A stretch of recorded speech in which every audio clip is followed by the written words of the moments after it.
الحمد لله رب العالمين والصلاة والسلام على أشرف الأنبياء والمرسلين نبينا محمد وعلى آله وأصحابه أجمعين وعلى من تبعه بإحسان إلى يوم الدين أما بعد فقد قال النبي صلى الله عليه وسلم يوما أرأيتكم ليلتكم هذه فإن رأس 100 سنة منها لا يبقى ممن هو على ظهر الأرض أحد. கண்ணியமிக்க சகோதரர்களே சகோதரிகளே, நபி ஸல்லல்லாஹு அலைஹி வஸல்லம் அவர்கள் தன்னுடைய ஹயாத்தில் தன்னுடைய வாழ்க்கையில் பிற்காலத்தில் நடக்க இருக்கும் ஒரு விஷயத்தை சொல்லும் விதத்திலே, முன்னறிவிப்பு சொல்லும் விதத்திலே சொன்ன ஒரு ஹதீஸை அது தொடர்பான சில விளக்கங்களை இன்று நாம் பார்க்கலாம். இது சஹீஹ் புகாரியில் வரக்கூடிய 116வது ஹதீஸ். அப்துல்லா பின் உமர் ரதியல்லாஹு அன்ஹுமா அவர்கள் அறிவிக்கிறார்கள், நபி ஸல்லல்லாஹு அலைஹி வஸல்லம் அவர்கள் தன்னுடைய வாழ்க்கையின் இறுதி நாட்களில் ஹிஜ்ரி 11 ரபியுல் அவல் மாதம் 12ஆம் தேதி நபி ஸல்லல்லாஹு அலைஹி வஸல்லம் அவர்கள் வஃபாத்தானார்கள். ஆக ரசூலுடைய வாழ்க்கையின் இறுதி நாட்கள் என்று சொன்னால் ஹிஜ்ரி 10 இறுதி காலமாக இருக்கலாம், அல்லது ஹிஜ்ரி 11 ஆரம்ப மாதங்களில் நடந்த ஒரு சம்பவமாக இது இருக்கலாம். ஆக இப்னு உமர் சொல்கிறார்கள், நபி ஸல்லல்லாஹு அலைஹி வஸல்லம் அவர்கள் தன்னுடைய வாழ்க்கையின் இறுதி நாட்களில் ஒரு முறை இஷா தொழுகை தொழ வைத்தார்கள். இஷா தொழுகை தொழுது முடித்த பிறகு, சலாம் கொடுத்த பிறகு எழுந்து நின்று சஹாபா பெருமக்களை பார்த்து சொன்னார்கள், இந்த இரவை நினைவில் கொள்ளுங்கள், இந்த இரவை கவனத்தில் கொள்ளுங்கள். சரியாக இன்று முதல் 100 வருடங்களுக்குள் பூமியில் இப்போது உயிரோடு இருக்கக்கூடிய யாரும் இந்த 100 வருடத்திற்கு பிறகு உயிரோடு இருக்க மாட்டார்கள். இப்போது உயிரோடு உள்ளவர்கள் யாராக இருந்தாலும் சரி 100 வருடத்திற்குள் அவர்கள் வஃபாத்தாகி விடுவார்கள் என்பதாக நபி ஸல்லல்லாஹு அலைஹி வஸல்லம் அவர்கள் சொன்னதாக இப்னு உமர் ரதியல்லாஹு அன்ஹுமா அவர்கள் அறிவிக்கிறார்கள். ஆக இந்த ஹதீஸின் அடிப்படையில் அன்பானவர்களே, நபி ஸல்லல்லாஹு அலைஹி வஸல்லம் அவர்களை சந்தித்த பார்த்த சஹாபாக்களாக இருந்தாலும் சரி, அல்லது ரசூலை பார்க்காத மக்கள் யாராக இருந்தாலும் சரி, அந்த காலத்தில் வாழ்ந்தவர்கள், ரசூல் இந்த ஹதீஸை சொல்லும் பொழுது உயிரோடு இருந்தவர்கள் யாராக இருந்தாலும் சரி, ரசூல் சொன்ன அந்த நாள் முதல் 100 வருடத்திற்குள் அவர்கள் நிச்சயமாக வஃபாத்தாகி விடுவார்கள் என்ற அர்த்தம். அந்த நாள் உயிரோடு இருந்த யாரும் 100 வருடத்திற்கு பிறகு 110 வயது 120 வயது என்றெல்லாம் உயிரோடு இருக்க வாய்ப்பே கிடையாது என்று அர்த்தம். அந்த வகையில் பிறரை குறித்து நமக்கு தெரியாது, ஆனால் சஹாபா சம்பந்தப்பட்ட தகவல்கள், சஹாபாவுடைய வாழ்க்கை வரலாறெல்லாம் புத்தகங்களில் பாதுகாக்கப்பட்டிருக்கிறது. அந்த வகையில் பார்த்தால் நபி ஸல்லல்லாஹு அலைஹி வஸல்லம் அவர்கள் சொன்ன இந்த ஹதீஸுக்கு ஏற்ப நபித்தோழர்களில் சஹாபாக்களில் இறுதியாக வஃபாத்தானவர், கடைசியாக வஃபாத்தானவர் என்று பார்த்தால் அபு துஃபைல் ஆமிர் பின் வாசிலா என்கிற ஒரு சஹாபி. அபு துஃபைல் ஆமிர் பின் வாசிலா இவர்தாம் சஹாபாக்களில் மிக இறுதியாக வஃபாத் ஆனவர். இவர் எப்போது வஃபாத் அடைந்தார் என்பதில் 3 கருத்துகள் உண்டு. 102 ஹிஜ்ரி என்று சில பேர் சொல்கிறார்கள், சில பேர் 100 ஹிஜ்ரி என்று சொல்கிறார்கள். பிரபலமான கருத்து, பல அறிஞர்கள் சொன்ன கருத்து தான் 110 ஹிஜ்ரி. இவர்கள் வஃபாத் அடைந்தது 110 ஹிஜ்ரி மக்காவில். ஆக நபி ஸல்லல்லாஹு அலைஹி வஸல்லம் அவர்கள் இந்த ஹதீஸை சொன்னது 10 ஹிஜ்ரி இறுதியில் அல்லது 11 ஹிஜ்ரி ஆரம்பத்தில் என்று சொன்னால், இந்த சஹாபி இறந்தது மக்காவில் 110 ஹிஜ்ரி. சரியாக 100 வருடத்தில் இந்த இறுதி சஹாபி, கடைசி சஹாபி வஃபாத் அடைந்திருக்கிறார். ரசூலுடைய காலத்தில் உயிரோடு இருந்த யாரும் ரசூல் சொன்ன அந்த 100 வருடத்திற்கு பிறகு உயிரோடு இருந்திருக்க வாய்ப்பில்லை. ஆக இறுதியாக வஃபாத்தானவர் அபு துஃபைல் ஆமிர் பின் வாசிலா அல் லைசி என்கிற சஹாபி. மக்காவில் இவர்கள் வஃபாத்தானார்கள். இவர்கள் ரசூலை பார்த்திருந்தால் அல்லது சந்தித்திருந்தால் தான் இவரை சஹாபி என்று சொல்ல முடியும். ஆக ஒருவர் இவரிடத்தில் கேட்கிறார், நீங்கள் ரசூலை பார்த்திருக்கிறீர்களா? அதற்கு இவர்கள் சொன்னார்கள், ஆம், நான் நபி ஸல்லல்லாஹு அலைஹி வஸல்லம் அவர்களை பார்த்தேன். நபி ஸல்லல்லாஹு அலைஹி வஸல்லம் முகம் இப்படி இருந்தது என்று அந்த முகமும் இவருக்கு ஞாபகம் இருந்தது. ரசூலுடைய முகத்தை வர்ணிக்கிறார், நான் ரசூலை பார்த்தேன். நபி ஸல்லல்லாஹு அலைஹி வஸல்லம் அவர்களுடைய வாழ்க்கையில் ஒருவர் பிறந்து குழந்தையாக இருக்க, உதாரணத்திற்கு குழந்தையாக இருக்கும் பொழுதே ரசூல் ஸல்லல்லாஹு அலைஹி வஸல்லம் அவர்கள் வஃபாத்தாகி விட்டார் என்று சொன்னால் அந்த குழந்தை என்ன சொல்ல முடியாது, சஹாபி என்று சொல்ல முடியாது. அந்த குழந்தை வளர்ந்து ஓரளவுக்கு அறிவு வந்து ரசூலை வந்து சந்தித்தது, அந்த குழந்தை பார்த்தது என்று சொன்னால்தான் அவர்களை சஹாபி என்று சொல்ல முடியும். குழந்தையாக இருந்தார்கள் என்று சொன்னால் அவர்களை சஹாபி என்று சொல்ல இயலாது. அபு துஃபைல் ரலியல்லாஹு அன்ஹு ரசூலை பார்த்தார்கள், பார்த்தது அவருக்கு ஞாபகம் இருந்தது, சிறு பிள்ளையாக சிறுவராக இருந்திருக்கிறார். அதற்கடுத்து 100 வருடங்கள் வாழ்ந்திருக்கிறார். வஃபாத்தாகும் பொழுது 107 108 வயது அவருக்கு இருந்திருக்கலாம். இவர்களுக்கு முன்பாக பஸ்ராவில் இறுதியாக வஃபாத் ஆன சஹாபி தான் அனஸ் பின் மாலிக் ரலியல்லாஹு அன்ஹு. 93 ஹிஜ்ரி 93 ஹிஜ்ரியில் அவர்கள் வஃபாத் ஆனார்கள். அந்த சமயத்தில் அவருக்கு ஏறக்குறைய 93 வயது இருந்தது, 93 94 வயது இருந்தது. அதே போல கூஃபாவில் இறுதியாக வஃபாத்தானவர் அப்துல்லா பின் அபி அவுஃபா என்கிற ஒரு சஹாபி. மதீனாவில் இறுதியாக வஃபாத்தானவர் சஹல் பின் சஅத் என்கிற ஒரு சஹாபி. அதே போல மஹ்மூத் இப்னு ரபீ, இவர் ரசூலுடைய வஃபாத் சமயத்தில் 6 வயது சிறுவராக இருந்தவர் மஹ்மூத் பின் ரபீ. இவ்வாறாக இறுதியாக வஃபாத்தான சஹாபாக்களுடைய பெயர்கள் இவை. இந்த ஹதீஸை அடிப்படையாக கொண்டு அன்பானவர்களே வேறு சில முக்கியமான விஷயங்களையும் நாம் அறிந்து கொள்ள வேண்டும். அது என்ன என்று கேட்டால், இறுதியாக வஃபாத்தான சஹாபி 110 மக்காவில் வஃபாத்தானார் என்று நாம் சொன்னோம். பஸ்ராவில் 93 அனஸ் பின் மாலிக்.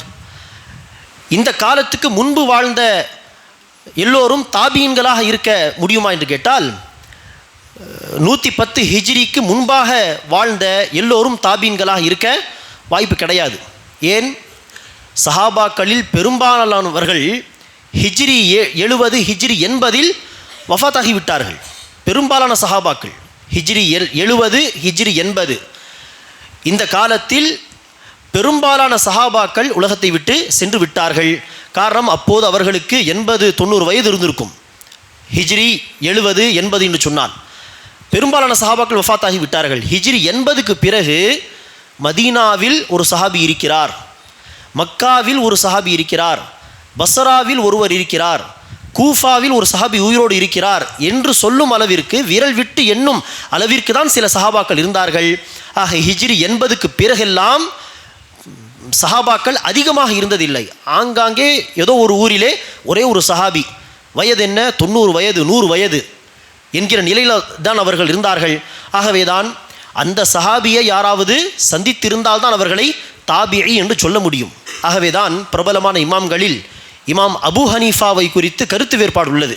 இமாம் அபு ஹனீஃபா தாபிஈன்களில் வருவாரா, சஹாபாவை கண்ட தாபிஈன்களில் அவர் வருவாரா, அல்லது தாபிஈன்களுக்கு அடுத்த தலைமுறை தபு தாபிஈனில் அவர்கள் வருவாரா என்பதில் கருத்து வேறுபாடு உள்ளது. காரணம் என்ன, அவர் பிறந்தது 80 ஹிஜ்ரி. இமாம் அபு ஹனீஃபா 80 ஹிஜ்ரியில் பிறந்து ஓரளவுக்கு 7 வயது 8 வயது பிள்ளையாக அவர்கள் இருக்கும் பொழுது, சிறுவராக இருக்கும் பொழுது சஹாபாவை அவர்கள் பார்த்திருப்பதற்கான வாய்ப்புகள் மிக மிக குறைவு.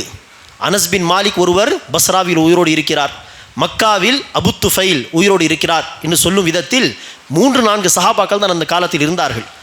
சில பேர் இவர்கள் ஹஜ்ஜுக்கு போயிருந்த பொழுது, சிறு பிள்ளையாக ஹஜ்ஜுக்கு போயிருந்த பொழுது, அங்கு அனஸ் பின் மாலிக் அந்த வயோதிகம் அடைந்த காலத்தில் ஹஜ்ஜுக்கு வந்திருந்தார், அங்கு அவரை பார்த்தார் என்பதாக சில பேர் சொல்கிறார்கள். அது உண்மையான சம்பவமாக இருந்தால் அபு ஹனீஃபா ரஹிமஹுல்லா தாபிஈன்களில் வருவார், இல்லை என்று சொன்னால் தபு தாபீனில் வருவார். சரி, அதே போல் இந்த ஹதீஸை அடிப்படையாக கொண்டு அறிந்து கொள்ள வேண்டிய இன்னொரு விஷயம்தான் என்னது, நபி ஸல்லல்லாஹு அலைஹி வஸல்லம் அவர்கள் பொதுவாக சொல்லிவிட்டார்கள், 100 வருடத்திற்குள் இப்போது பூமியில் உயிரோடு இருக்கக்கூடிய யாரும் உயிரோடு இருக்க மாட்டார்கள், 100 வருடத்திற்குள் எல்லோரும் வஃபாத்தாகி விடுவார்கள். இந்த ஹதீஸில் தஜ்ஜால் உள்ளடங்க மாட்டான் இல்லையா? தஜ்ஜாலும் இதே பூமியில் தான் ஏதோ ஒரு இடத்தில் இருக்கிறான். தமீம் பின் அவுஸ் அத்தாரி என்கிற ஒரு சஹாபி ஏதோ வழி தவறி ஒரு இடத்திற்கு சென்று விட்டார்கள். அங்கு போன பிறகு அவர்கள் ஜஸ்ஸாசா என்கிற ஒரு அல்லாஹுடைய ஒரு படைப்பையும் அடுத்து தஜ்ஜால் என்பவனையும் பார்த்ததாக வந்து ரசூல் ஸல்லல்லாஹு அலைஹி வஸல்லம் அவர்களுக்கு இந்த விஷயத்தை அறிவிக்க, ரசூலும் அந்த சம்பவத்தை, தமீம் பின் அவுஸ் அத்தாரி தஜ்ஜாலை பார்த்தது என்கிற அந்த சம்பவத்தை உண்மைப்படுத்தும் விதமாக அதை சஹாபாவுக்கு அறிவித்தார்கள். ரசூல் ஒரு சம்பவத்தை சொல்லி சஹாபா தான் அறிவிப்பார்கள் இல்லையா? இந்த இடத்தில் மாத்திரம் சஹாபி ஒரு சம்பவத்தை சொல்ல அது ரசூல் ஸல்லல்லாஹு அலைஹி வஸல்லம் என்ன செய்கிறார், தமீம் பின் அவுஸ் தொழுகிறார் என்று சொல்லி ரசூல் சஹாபாவுக்கு அந்த சம்பவத்தை உண்மைப்படுத்தும் விதமாக அறிவித்தார்கள். ஆக தஜ்ஜால் அவன் இந்த பூமியில் தான் இருக்கிறான். அவன் அந்த 100 வருடத்தில் இறந்து போயிருக்க மாட்டான். ஏன்? ஏனெனில் அவன் கியாமத்துக்கு முன்பாக வருவான் என்று பல ஹதீஸுகள் உண்டு. ஆக ஹதீஸுகளின் அடிப்படையில் தஜ்ஜாலை நாம் என்ன செய்யக்கூடாது? இந்த ஹதீஸில் சேர்க்கக்கூடாது. தஜ்ஜால் உயிரோடு தான் இருப்பான். ஏன் என்று சொன்னால் அதற்கு ஆதாரம் உண்டு, ஹதீஸ் உண்டு. அவன் வருவான், கியாமத்து வரை அவன் உயிரோடு இருப்பான், கியாமத்துக்கு நெருக்கமாக அவன் வெளிப்படுவான் என்று ஹதீஸுகள் உண்டு. ஆக ஹதீஸுகளின் அடிப்படையில் இந்த ஹதீஸை என்ன செய்யக்கூடாது? தஜ்ஜாலை நாம் கொண்டு வரக்கூடாது. விதிவிலக்கு, தஜ்ஜாலுக்கு மாத்திரம் விதிவிலக்கு. ஆக இதை கொண்டு நாம் ஒரு விதிமுறையை புரிந்து கொள்ள வேண்டும். ஆதாரபூர்வமான ஒரு ஹதீஸில் ஒரு சட்டத்தை ரசூல் அவர்கள் சொல்ல, பொதுவான ஒரு சட்டத்தை சொல்ல, ஆதாரபூர்வமான இன்னொரு ஹதீஸில் அதற்கு முரண்பாடு கிடையாது, அதுக்கு அப்படியே நேர்மாறாக ஒரு விஷயம் வந்தால் நாம் என்ன செய்யக்கூடாது? அதை முரண்பாடாக எடுத்துக்கொள்ளக்கூடாது. மாறாக என்ன சொல்ல வேண்டும்? பொதுவாக சொல்லப்பட்ட இந்த ஹதீஸுக்கு இந்த ஹதீஸ் என்னது? விதிவிலக்கு என்று தான் சொல்ல வேண்டுமே தவிர உடனே சில பேர் என்ன செய்வார்கள்? 2 ஹதீஸ் முரண்படுகிறது அல்லது குர்ஆனுக்கு ஹதீஸு முரண்படுகிறது என்று சொல்லி சஹீஹான ஹதீஸுகளை விட்டு விடுவார்கள், புறக்கணிப்பார்கள். இது தவறு, வழிகேடு சொல்ல போனால். அதற்கு ஒரு உதாரணம் பாருங்கள். நபி ஸல்லல்லாஹு அலைஹி வஸல்லம் அவர்கள் பொதுவாக ஒரு சட்டத்தை சொல்கிறார். ஒரு கிஃப்ட் கொடுத்தால் என்ன செய்யக்கூடாது? அதை வாபஸ் வாங்கக்கூடாது. ஒரு அன்பளிப்பு என்று கொடுத்தால் கொடுத்த அன்பளிப்பை திரும்ப வாங்கக்கூடாது. வாங்கினால் அது எத்தகைய ஒரு செயல்? ஒரு நாய் வாந்தி எடுத்த பிறகு அந்த நாய் எடுத்த அந்த வாந்தியை நக்குவது போல் என்று ரசூல் அவர்கள் ஒரு மோசமான ஒரு செயல் என்பதை சுட்டி காட்டும் விதத்தில் இந்த உதாரணத்தை சொல்கிறார்கள். ஆக மிக அருவருக்கத்தக்க ஒரு செயல். அன்பளிப்பை கொடுத்து அடுத்து ஏதோ ஒரு தேவை என்று வந்தாலோ அல்லது ஏதோ சண்டை என்று வந்தாலோ நான் அதை கொடுத்த அந்த பொருளை வாபஸ் தான் என்று சொல்லி வாங்குவது, இது மிக மோசமான ஒரு செயல். ரசூல் அவர்கள் பொதுவாக சொன்ன சட்டம் இது. இன்னொரு ஆதாரபூர்வமான ஹதீஸிலே ரசூல் என்ன சொல்லி இருக்கிறார்? ஒரு தந்தை என்ன செய்யலாம்? தன்னுடைய பிள்ளைக்கு கொடுத்த அன்பளிப்பை அவர்கள் தேவைப்பட்டால் அதை திரும்ப வாங்கி கொள்ளலாம். தந்தைக்கு மாத்திரம் அந்த அனுமதி உண்டு. ஆக ரசூல் அவர்கள் தடுத்த அந்த ஹதீஸில் தந்தை வரமாட்டார். இதை நாம் முரண்பாடு என்று சொல்லக்கூடாது. என்ன, கொடுத்த அன்பளிப்பை வாங்கக்கூடாது என்று இந்த ஹதீஸ் சொல்கிறது. ஆனால் இந்த ஹதீஸ் பார்த்தால் தந்தை என்ன செய்யலாம்? பிள்ளைகளுக்கு கொடுத்த அன்பளிப்பை வாங்கலாம் என்று சொல்கிறதே. 2 ஹதீஸ் முரண்படுகிறது என்று சொல்லக்கூடாது. பொதுவான சட்டத்தை சொல்லக்கூடிய ஒரு ஹதீஸுக்கு இந்த ஹதீஸ் என்னது? விதிவிலக்கு. சில பேருக்கு விதிவிலக்கு உண்டு, அதில் ஒரு விதிவிலக்கு தான் இது. அதேபோல் தான் ஒரு விதிவிலக்கு என்ன? ஒரு ஆண் ஒரு பெண்ணுக்கு திருமணம் செய்யும் பொழுது மஹர் கொடுத்திருப்பார். ஆனால் அந்த பெண் ஹுலா வாங்கி போகும்போது என்ன செய்ய வேண்டும்? அன்பளிப்பாக வாங்கி அந்த மஹரை திருப்பி கொடுத்து விட்டு தான் போக வேண்டும், மார்க்கமே சொல்கிறது. ஆக இதுவும் என்னது? விதிவிலக்கு. அதேபோல் தான் இன்னொரு உதாரணம் என்று சொல்வதாக இருந்தால், இந்த சட்டத்தில் நபி ஸல்லல்லாஹு அலைஹி வஸல்லம் ஒரு ஹதீஸிலே சொல்கிறார், ஷஹீதுக்கு அல்லாஹ் எல்லா பாவங்களையும் மன்னித்து விடுகிறான், கடனை தவிர. ஆக இந்த ஹதீஸில் ரசூலுல்லாஹி ஸல்லல்லாஹு அலைஹி வஸல்லம் அவர்கள் எல்லா பாவங்களும் ஷஹீதுக்கு மன்னிக்கப்படும் என்று சொல்லிவிட்டு அந்த ஹதீஸிலே ஒரு விதிவிலக்கையும் சொல்லிவிட்டார்கள். கடன் மாத்திரம் மன்னிக்கப்படாது ஷஹீதுக்கு. ஷஹீதாக இருந்தாலும் கடனை அல்லாஹ் மன்னிக்க மாட்டான். ஆக கடன் வாங்கினால் அதை அவசியம் அடைத்து விட வேண்டும் என்பதை இந்த ஹதீஸ் சொல்கிறது. சரி, இன்னொரு ஹதீஸ் என்ன பார்க்கிறோம்? களத்தில் கொல்லப்பட்ட ஒருவர் ஷஹீது, ஆனால் ரசூல் அவர்கள் சொல்கிறார்கள் அவர் நரகத்தில் இருக்கிறார். காரணம், கனிமத் பொருட்களில் இருந்து ஒரு போர்வையை அவர் திருடிவிட்டார். கனிமத் பொருட்களில் இருந்து ஒரு போர்வையை திருடிய காரணத்தினால் அந்த ஷஹீது சொர்க்கத்துக்கு போகவில்லை, மாறாக நரகத்தில் இருக்கிறார். ஆக நாம் இப்போது என்ன சொல்லக்கூடாது? அந்த ஹதீஸ் சொல்கிறது எல்லா பாவங்களும் ஷஹீதுக்கு மன்னிக்கப்படும், கடன் மாத்திரம், கடனை தவிர. ஆனால் இந்த ஹதீஸில் திருட்டும் மன்னிக்கப்படாது என்பதாக சொல்லப்படுகிறதே. ஆக 2 ஹதீஸ் முரண்படுகிறது, அப்படி எடுத்துக்கொள்ளக்கூடாது. அந்த ஹதீஸில் சொல்லப்பட்ட விதிவிலக்கோடு இன்னொரு விதிவிலக்கை சேர்த்து கொள்ள வேண்டும். என்ன? ஷஹீதுக்கு எல்லா பாவங்கள் மன்னிக்கப்படும், திருட்டை தவிர, கடனை தவிர, மோசடி செய்திருந்தால் அந்த மோசடியை தவிர, அமானிதத்தை வாங்கி கொடுக்காமல் போயிருந்தால் அதை தவிர என்று சக மனிதர்களுக்கு தர வேண்டிய பொருளாதாரம் சம்பந்தப்பட்ட விஷயங்கள் அதை தவிர என்று நாம் ஒரு விதிவிலக்கை எடுத்துக்கொள்ள வேண்டும். ஆக அன்பார்ந்தவர்களே, நபி ஸல்லல்லாஹு அலைஹி வஸல்லம் அவர்கள் இந்த ஹதீஸிலே அடுத்த 100 வருடத்தில் இப்போது உயிரோடு இருக்கிற, பூமியில் உயிரோடு இருக்கிற யாரும் உயிரோடு இருக்க மாட்டார்கள் என்று சொன்ன இந்த ஹதீஸில் ஒரு விதிவிலக்கு தான் யாரு? தஜ்ஜால். அவன் பூமியில் தான் இருந்தான் ரசூல் அந்த ஹதீஸை சொன்ன பொழுது. ஆனால் அவன் அந்த 100 வருடத்தில் இறந்து போயிருக்க மாட்டான், காரணம் பல ஹதீஸுகள் உண்டு, கியாமத்துக்கு முன்பாக அவன் வெளிப்படுவான் என்று சொல்லக்கூடிய ஹதீஸுகள். அதே போல் அன்பானவர்களே, இந்த ஹதீஸில் ஈசா அலைஹிஸ்ஸலாம் உள்ளடங்குவாரா? 100 வருடத்தில் இப்போது உயிரோடு இருக்கிற யாரும் உயிரோடு இருக்க மாட்டார்கள் என்று சொன்ன ஹதீஸில் ஈசா அலைஹிஸ்ஸலாம் உள்ளடங்குவார். அந்த நேரத்தில் அவரும் உயிரோடு இருக்கிறார். பல ஆயிரக்கணக்கான பல நூற்றுக்கணக்கான வருடங்கள் இருந்தவர்கள் உயிரோடு இருக்கிறார். ஈசா அலைஹிஸ்ஸலாமும் இந்த ஹதீஸில் உள்ளடங்க மாட்டார். 100 வருடத்தில் ஈசா அலைஹிஸ்ஸலாம் இறந்து போயிருக்க மாட்டார். அவர் உயிரோடு தான் இருக்கிறார். கியாமத்துக்கு முன்பாக வருவார். ஏன் என்று சொன்னால் அவரும் கியாமத்துக்கு முன்பாக வருவார் என்பது ஒரு ஆதாரம். இந்த ஆதாரம் போக பூமியில் என்று தான் ரசூல் அவர்கள் சொன்னார்களே ஒழிய வானத்தில் உள்ளவர்களை ரசூல் அவர்கள் இதில் சேர்க்கவில்லை. ஆக வானவர்கள் ஜிப்ரீல் அலைஹிஸ்ஸலாம், மீகாயில் அலைஹிஸ்ஸலாம், இஸ்ராஃபீல் அலைஹிஸ்ஸலாம் என்கிற வானவர்களும் இதில் உள்ளடங்க மாட்டார்கள். வானத்தில் உயிரோடு இருக்கிற ஈசா அலைஹிஸ்ஸலாமும் இந்த ஹதீஸில் உள்ளடங்க மாட்டார்கள். அதே நேரத்தில் மாணவர்களே, இந்த ஹதீஸை அடிப்படையாக கொண்டு நாம் அறிந்து கொள்ள வேண்டிய இன்னொரு முக்கியமான விஷயம்தான் இந்த சூஃபியாக்கள், பரேல்வி, இந்த தர்கா வணங்கிகள் என்று சொல்வோமே, தர்கா வணங்கிகள், சூஃபியாக்கள், பரேல்வியாக்கள், இவர்களிடத்தில் ஒரு கொள்கை பரவலாக இருக்கிறது. என்னவென்றால், யாராவது ஒரு இடத்தில் பயணம் செய்யும் பொழுது வழி தவறிவிட்டால், ஒரு மூமினான ஒருவர், ஒரு முஸ்லிமான ஒருவர் வழி தவறிவிட்டால் அல்லாஹ் என்ன செய்வான்? அவருக்கு ஒரு விதத்தில் உதவி செய்வான். யாருக்காவது தெரியுமா என்ன எப்படி உதவி செய்வான் என்று? வழி தவறியவருக்கு அல்லாஹ் எப்படி உதவி செய்வான்? ஹிதர் அலைஹிஸ்ஸலாம் வழி காட்டுவார்கள். ஏதாவது ஒரு ரூபத்தில் யாரோ ஒரு அந்நியர் மாதிரி ஹிதர் அலைஹிஸ்ஸலாம் என்ன செய்வார்? அவருக்கு வழி காட்டுவார். ஹிதர் அலைஹிஸ்ஸலாம் உதவி செய்வார் என்று இவர்கள் நம்புகிறார்கள், சூஃபியாக்கள். சரி, ஹிதர் அலைஹிஸ்ஸலாம் யார்? அவர் ஒரு நபி, அவரும் ஒரு தூதர் தான். இதுதான் சரியான கருத்து.